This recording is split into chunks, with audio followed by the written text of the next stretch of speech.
말씀은 마태복음 10장 말씀입니다. 마태복음 10장 16절 다 같이 한 목소리로 읽겠습니다. 보라, 내가 너희를 보냄이 양을 이리 가운데로 보냄과 같도다. 그러므로 너희는 뱀같이 지혜롭고 비둘기같이 순결하라. 아멘. 날씨가 추운데 막바지 겨울 추위가 아주 강력합니다. 건강들 하시길 바라겠습니다. 성도님들, 뱀하면 떠오르는 이미지가 무엇이죠? 징그럽다, 무섭다, 독사의 독, 기어다닌다. 대부분의 이제 사람들은 뱀하면 좋지 않은 생각을 먼저 들죠. 그렇죠? 무엇보다도 창세기 3장에서 아주 교활한 자로 뱀이 등장하지 않습니까? 아담과 하와를 유혹할 만큼 아주 간교한 놈이었습니다. 그렇지만 뱀은 아주 색다르게 성경에 나타나기도 합니다. 그래서 민수기 21장인데요.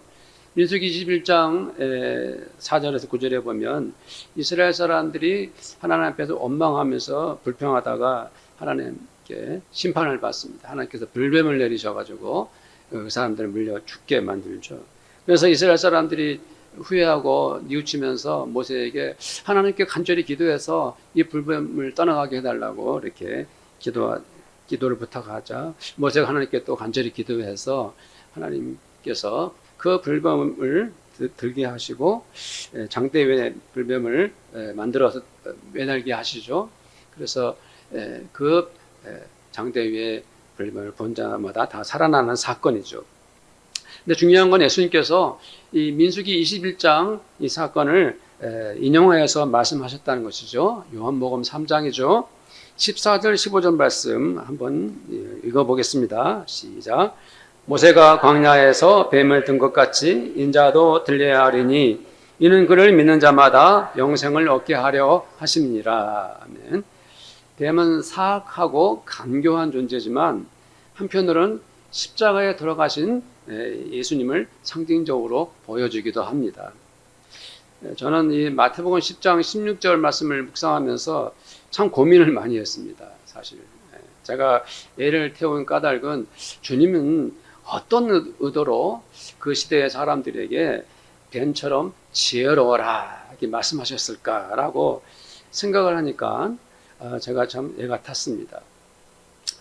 성도들, 제가 대학 시절에 철학을 전공했었습니다. 그렇다고 해서 제가 지금 성도들 앞에서 칸트나 데카르트 또 플라톤 강의를 하면 성도님들이 좋아하겠습니까? 상관도 없는 얘기를, 철학 이야기를 왜 전 목사가 하는가 하고 왜 저래 하고 하겠죠. 그렇죠? 네. 예수님도 마찬가지입니다. 예수님께서 그 많은 사람들 앞에서 너희들은 뱀처럼 지혜로워라 하고 말씀하셨을 때 주님은 모든 사람들이 알아들을 수 있게끔 아주 쉽고 간단한 뜻으로 말씀을 하신 것입니다. 주께서 뱀처럼 지혜롭거라 하셨을 때 그 의미를 못 알아듣는 사람은 아무도 없었을 것입니다. 그 중에 배우지 못해서 무식한 사람들도 있었을 것인데 그 사람들도 예수님께서 그런 의미로 말씀하시는구나라고 고개를 끄덕이면서 알아들었을 것입니다. 그렇다면 우리 예수님께서 뱀처럼 지혜로워라 하신 말씀을 예수님의 그 뜻을 읽어가면서 우리가 접근을 해야겠죠. 그렇다면 뱀은 어떤 면에서 지혜로운가요? 뱀의 아주 특징 중에 하나가 뭐냐면은 자기 몸을 잘 숨긴다는 것입니다. 뱀을 찾기가 어려워요. 필요한 때 또 뱀은 쓱 자신을 드러내가지고 자기 할 일을 합니다. 다른 말로 하자면은 숨길 때와 나타날 때 아주 절묘한 것이 뱀의 특징입니다. 뱀은 대응 능력이 뛰어난 동물인 것이죠. 성도님들, 저희들이 마태복음 10장 16절 말씀을 읽었지만 이 10장 16절 오늘 읽은 말씀은 마태복음 10장 전체를 다 통째로 읽어야 그 뜻이 분명해집니다. 마태복음 10장은 예수님께서 12 제자들을 부르시고 그들에게 권능을 주시는 장면으로 시작을 합니다. 자, 우리 10장 1절을 한번 읽어보겠습니다. 시작. 예수께서 그의 12 제자를 부르사 더러운 귀신을 쫓아내시며 모든 병과 모든 약한 것을 고치시는 권능을 주시느니라. 아멘. 성도님들 1절 말씀을 보면 어떤 생각이 듭니까? 주님께서 12명의 제자들에게 주신 권능이 대단하지 않습니까? 대단하죠? 더러운 귀신을 쫓아내며 모든 병과 모든 악한 것을 고치는 능력을 주셨습니다. 이 권능을 받은 제자들에게 얼마나 놀라운 일이 일어나겠습니까? 그리고 그것을 목격하는 사람들은 얼마나 좋아하겠습니까? 그렇죠? 예, 박수를 치고 제자들을 응원하고 또 그들은 거침없이 세상에서 승리를 이루어내지 않겠습니까? 이렇게 큰 권능을 제자들이 받았다면 이제는 그들에게 더 이상 필요할 것이 없을 것 같아요. 그렇죠?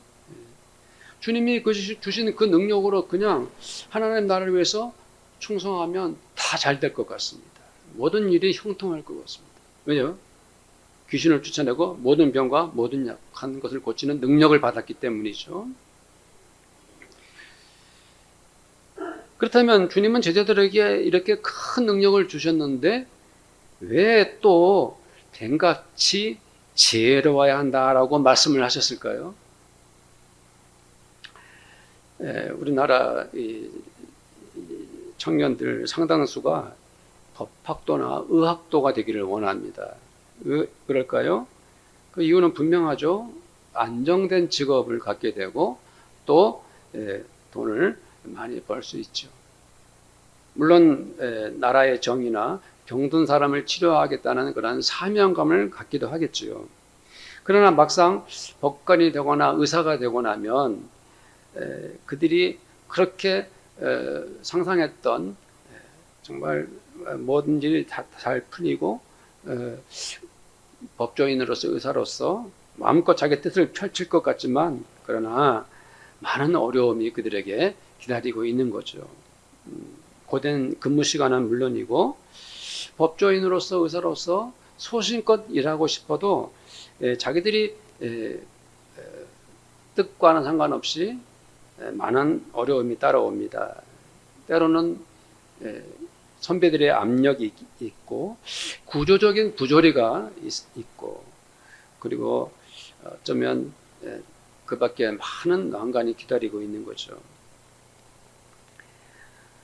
어쩌면 그들도 뱀처럼 지혜롭고 비둘기처럼 순결한 정신이 필요한 것인지 모르겠습니다. 제가 이런 말씀을 드리는 이유가 있는데요. 자, 17절 말씀을 한번 읽어보겠습니다. 17절 시작. 사람들을 삼가라. 그들이 너희를 공회에 넘겨주겠고 그들의 회당에서 채찍질을 하리라. 아멘. 제자들에게 닥쳐올 현실은 바로 이런 것들이었습니다. 공회에서 법적인 재판을 받는 것은 물론이고 심지어 유대인 회당에서는 채찍질 당하는 고문을 받게 되는 것이죠. 21절 말씀은 어떤가요? 또 읽어봅시다. 장차 형제가 형제를 아버지가 자식을 죽는데 내주며 자식들이 부모를 대적하여 죽게 하리라. 성도님들 왜 이런 일이 일어난다고 주님 말씀하셨을까요? 그것은 바로 신앙 때문인 것입니다. 나는 예수님을 믿지만 나의 형제가 예수를 안 믿으면 그 예수 안 믿는 형제가 예수 믿는 그 형제를 고발하게 되는 것이죠. 부모와 자식 간에도 믿음 때문에 서로 죽는데 내어주는 그러한 때가 올 것이라고 말씀하고 있습니다. 또한 22절 말씀에 의하면은 예수 그리스도를 믿는다는 그 이유 때문에 또 예수 그리스도의 그 이름 때문에 성도들은 모든 사람들에게 미움을 받게 될 것이다 라고 말씀하고 있어요. 이런 말씀을 주님이 다 하셨어요. 성도님들 왜 예수님께서 12제자들에게 뱀처럼 지혜로워라 라고 말씀하셨는지 그 이유를 알겠죠. 네. 23절 말씀을 보면 예수님은 그들에게 이 동네에서 너희를 박해하거든 저 동네로 뭐 하라 그랬습니까? 피하라 하셨습니다. 바로 이렇게 하는 것이 뱀처럼 지혜로운 행동인 것입니다. 이 동네에서 박해를 받는다고 해서 거기서 정면으로 맞서다가는 어떤 일이 생기겠습니까? 박해를 받는 자들은 주의 성도들을 총독에게 끌고 가고 심지어 왕들 앞에까지 붙잡아 갈 것입니다. 그렇게 되면 많은 사람들이 죽거나 다치거나 옥에 갇히게 될 것입니다.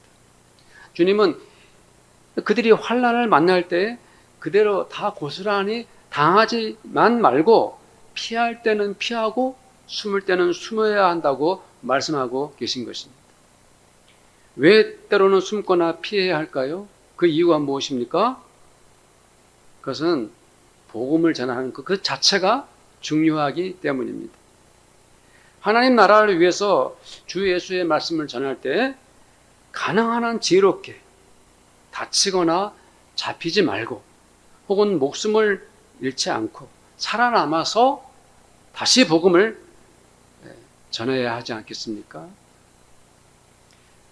저는 예수님 시대의 성도들을 생각하면 때로는 마음이 아프고 심지어 슬퍼지는 감정을 억제할 수가 없습니다. 그들은 단지 예수님을 믿는다는 이유 하나만으로 너무 많은 것을 잃고 살아야만 했습니다. 그 시대와 사람들, 그 시대와 사람들, 그들의 정치적 시스템에 어울리지를 못하고 항상 고난과 고통 속에서 견디고 버텨야만 했습니다.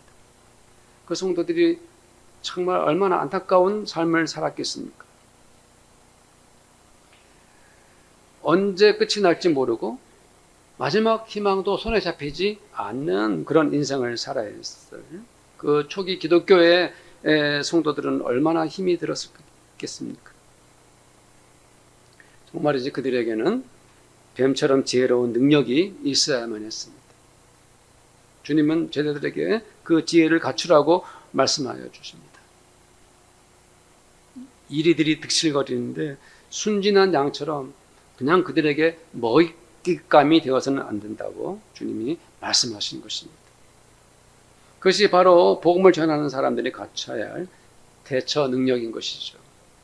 우리들에게도 이러한 지혜가 필요한 시대인 것입니다. 그리고 주님은 제자들에게 비둘기처럼 순결하라 말씀하셨습니다. 비둘기처럼 순결하라. 성도들 비둘기 하면 또 우리에게 어떤 이미지가 떠오르죠? 네, 평화롭다, 온유하다, 남을 해치지 않는다, 뭐 이런 생각이 들지요. 성경에서도 비둘기는 공격적이지 않고 평화로운 동물로 등장합니다. 무엇보다도 비둘기는 가난한 사람들이 하나님께 드리는 제물로 쓰였습니다. 양이나 염소를 바치지 못하는 이들이 비둘기를 잡아서 희생 제물로 바칠 수가 있었던 것이죠. 비둘기는 또 많은 피를 흘리지 않고도 하나님께 번제물로 드릴 수 있었던 제물입니다. 자, 우리 레위기서 5장 7절 말씀을 함께 읽어보겠습니다. 시작. 만일 그의 힘이 어린 양을 바치는 데에 미치지 못하면 그가 지은 죄를 속죄하기 위하여 산비둘기 2마리나 집비둘기 새끼 2마리를 여호와께로 가져가되 하나는 속죄 제물로 삼고 하나는 번제 제물로 삼아. 성경에서 비둘기를 상징하는 가장 아름다운 장면은 예수님께서 요단강에서 세례를 받으실 때 성령이 비둘기같이 내려오셨죠. 너무도 거룩하고 영광스러운 순간이었습니다. 자, 누가복음 3장 21절 22절 말씀을 읽어보겠습니다. 백성이 다 세례를 받을새 예수도 세례를 받으시고 기도하실 때 하늘이 열리며 성령이 비둘기 같은 형체로 그 위에 강림하시더니 하늘로부터 소리가 나기를 너는 내 사랑하는 아들이라 내가 너를 기뻐하노라 하시니라. 아멘. 예수님은 제자들에게 비둘기같이 순결하라 하셨습니다. 여기 순결이라는 무슨 뜻이냐 하면은 깨끗하고 정결한 상태를 의미하는 것입니다. 무엇에 오염되거나 더 칠해지지 않은 순수한 상태를 순결이라고 말하는 것이죠. 예수님은 무엇 때문에 사도들과 또 그 많은 제자들에게 비둘기처럼 순결하라 말씀하셨을까요? 우리 실생활을 한번 돌아가 봅시다. 사랑하는 성도님들, 많은 성도님들이 어떤 사람을 만났는데 그 사람이 성도님에게 마구 욕을 퍼붓는다면은 어떨까요? 성도님들은 어떻게 반응하겠습니까? 막 눈을 부릅뜨고 쌍욕을 하고 가만히 있게 하는데 가만히 듣고만 있을 사람이 어디 있겠습니까? 예. 우리는 때로 익명으로 숨어서 화를 내고 욕을 할 때도 있죠. 예. 운전을 하다가 화가 치밀어서 옆에 뭐 어떤 성도라도 있으면 그러지 않겠지만 혼자 운전할 때는 욕을 하고 이럴 수가 있죠. 온라인 상으로도 우리는 어떤 대상과 어떤 단체나 사람들 향해서 악한 댓글을 막 달기도 하고 그러면서 하고 싶은 말을 다 해버리죠. 이 사람들은 누구나 그 인격 깊은 곳에 분노나 화가 숨겨져 있습니다. 평온하거나 상식적일 때는 우리들도 누구나 평정심을 유지하죠. 그렇지만 누군가가 나를 심하게 공격하거나 비난을 한다면 우리들은 어느 순간 순식간에 우리의 숨겨진 분노가 거침없이 터져 나오게 되는 것이죠. 예수님 시대의 제자들은 세상 속에서 다 노출되어 살아야 했습니다. 그들은 단지 예수님을 전할 뿐이고 예수님을 믿을 뿐인데 그 무신론자들이나 우상 숭배자들에게 온갖 공격을 당해야 했습니다. 그들이 겪는 고통은 가장 먼저 육체적인 것이었습니다. 매질을 하거나 돌로 치거나 고문을 당하는 상황을 겪는다면 그들이 정말 얼마나 힘이 들었겠습니까? 그렇죠? 내가 겪었다 생각하면 너무나 고통스럽죠. 언어 폭력도 피할 수 없었습니다. 예수님을 믿는다는 것 때문에 저주를 당하고 갖가지 거짓 증언에 연루되고 피할 수 없는 음모로 억울한 일을 당하면 그들은 부당한 처벌을 받을 수밖에 없었죠. 이런 일들을 겪어야 할 제자들에게 주님은 비둘기처럼 순결하라 말씀하셨습니다. 정말 기가 막히고 말도 안 되는 말씀을 하시는 것 아닙니까? 주님은 도대체 도무지 실천할 수 없는 말씀을 하신 것은 아닌지요. 이 말씀을 준비하다가 문득 스데반 집사가 제 머리를 스쳐갔습니다. 스데반은 복음을 전하다가 유대인들에게 반발을 사서 그만 돌에 맞아 순교하였던 사람이죠. 그는 놀랍게도 그 끔찍한 상황에서도 천사의 얼굴을 하고 있었습니다. 그는 숨을 헐떡거리면서 마지막 호흡을 하면서도 끝내 이렇게 기도했습니다. 주님, 저 사람들이 자기들이 하는 일을 알지 못합니다. 피비린내 나는 폭력 앞에서도 스데반은 비둘기처럼 순결한 사람이었습니다. 그는 마지막 순간까지도 예수 사랑을 마음에 품고 예수 용서를 입에 담아낸 거룩한 순교자였습니다. 사랑하는 성도님들, 우리들이 비둘기처럼 순결하게 산다는 것이 무엇을 뜻할까요? 어떻게 살아가는 것이 비둘기처럼 정결한 생활일까요? 주님은 복음을 전하시고 병든 자들을 고치시고 또 가난한 사람들이나 죄인들을 만나시면서 가장 하나님의 선하신 뜻을 이루어내면서 사셨던 분이지만 늘 유대 종교 지도자들에게 위협을 당하셨습니다. 언제든지 체포될 가능성이 많았어요. 조금 더 예수님이 붙잡힌다 해도 이상할 것이 없을 정도로 늘 위험한 상황을 벗어날 수 없었습니다. 그럴 때마다 주님은 어떻게 하셨습니까? 그럴 때마다 주님은 그들을 잘 피해 다니셨습니다. 주님은 어느 날은 일부러 그들 몰래 몸을 숨기기도 하셨습니다. 왜 주님께서 그러히 하셨을까요? 그것은 그들이 무서워서가 아니라 아직 주님의 때가 이르지 않았기 때문입니다. 더 복음을 전하시고 아직 남은 하나님 나라 사역을 하시기 위해서 그리하신 것입니다. 또한 주님은 언제나 일관되게 비폭력, 무저항의 태도를 보이셨습니다. 왜 주님은 자기를 괴롭히는 자들에게 끝까지 선으로 대처하셨을까요? 주님은 무엇 때문에 악한 방법으로 괴롭히는 자들에게 사랑과 관용으로 대하셨을까요? 사도 요한이 예수님의 제자 아닙니까? 예수님을 뵐 때 예수님이 사랑으로만 가득 찬 분이라는 것을 그는 목격했어요. 그리고 깨달았어요. 아, 예수님은 사랑으로 충만하신 분이시구나. 그러면서 그가 하나님에 대해서 요한일서에 글로 남겼을 때 예수님의 사랑을 체험한 요한이 하나님을 뭐라고 말했습니까? 하나님은 사랑이시다 라고 고백했죠. 예수님의 사랑을 통해서 하나님의 사랑을 요한이 본 거예요. 예수님의 모든 인격이 사랑으로 충만하다는 것을 그들은 어떻게 알았겠습니까?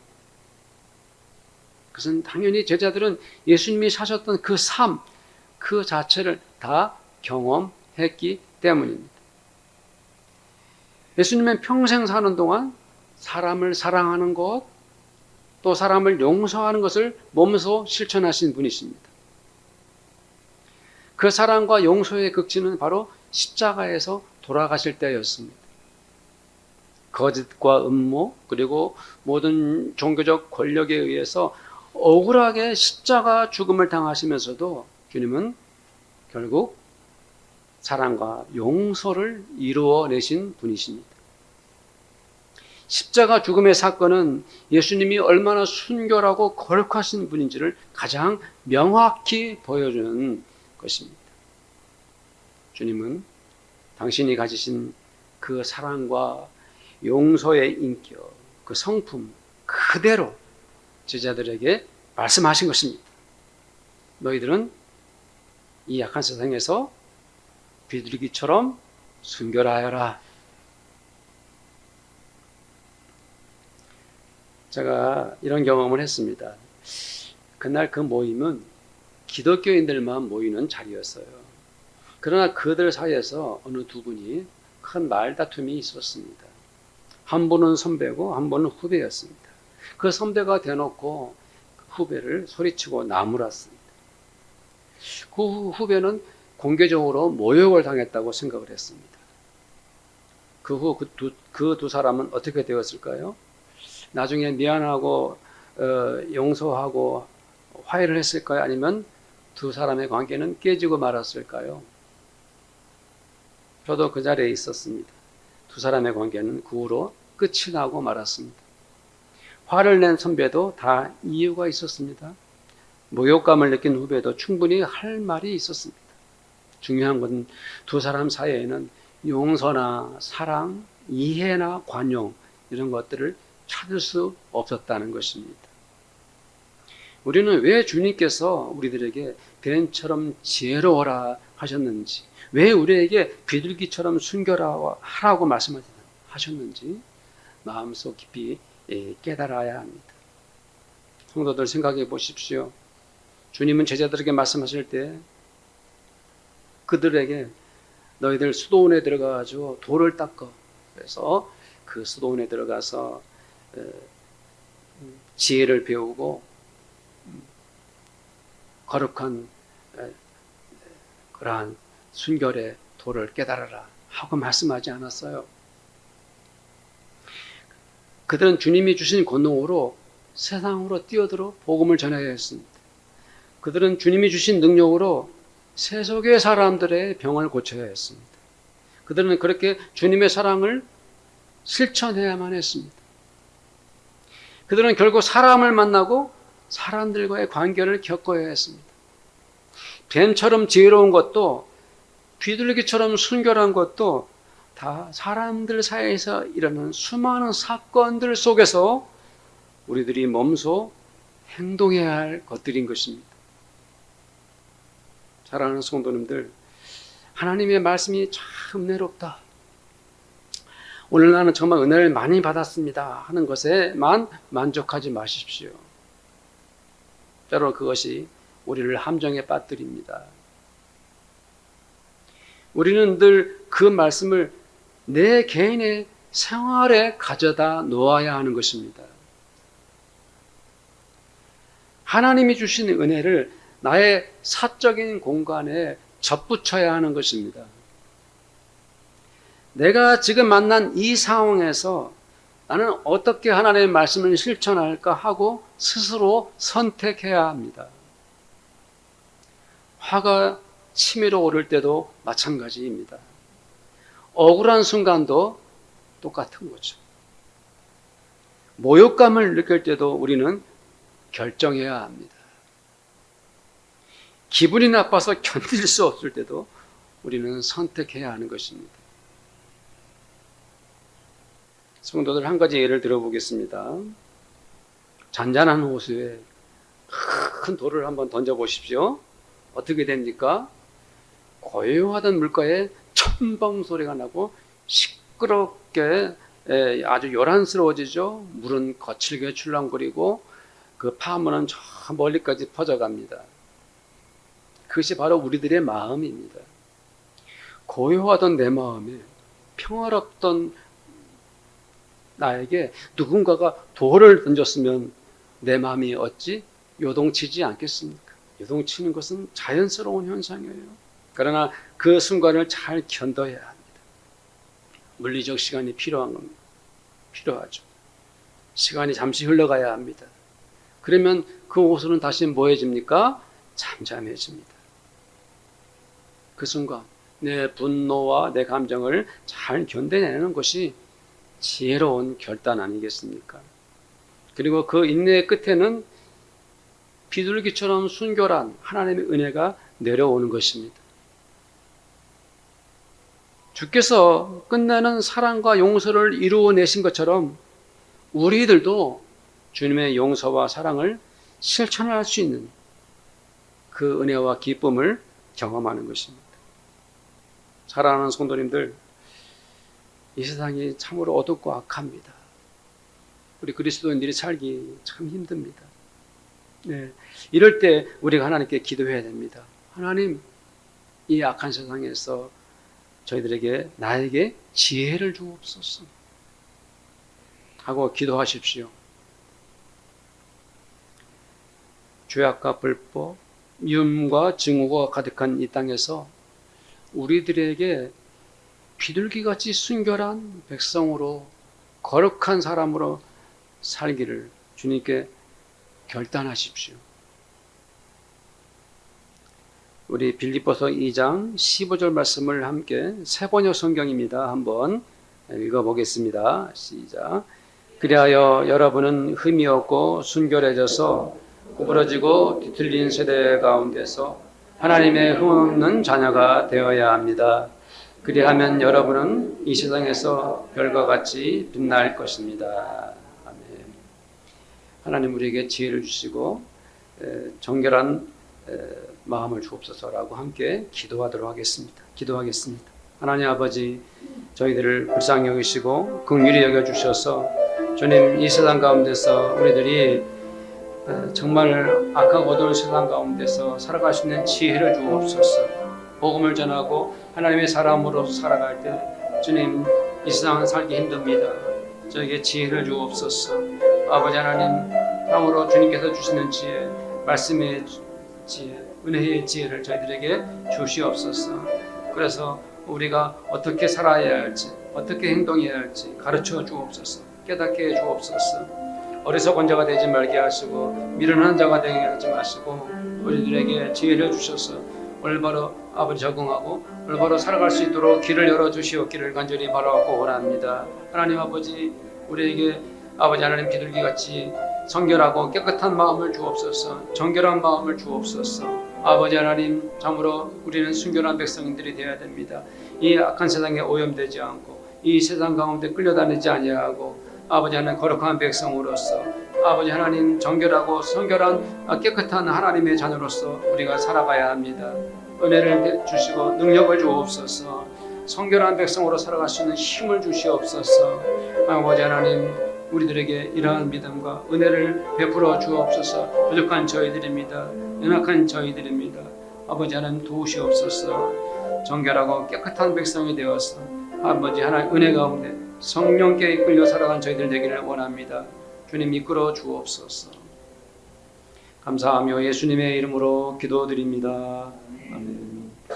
지금은 우리 주님 예수 그리스도의 은혜와 하나님 아버지의 사랑하심과 성령님의 교제하심이 오늘 이 자리에 함께 예배드리는 모든 성도들의 머리 위에 또 그들의 가정마다 믿음으로 땀 흘려 열심히 일하는 일터와 그리고 우리 교회 위에 지금부터 영원토록 함께 있을지어다.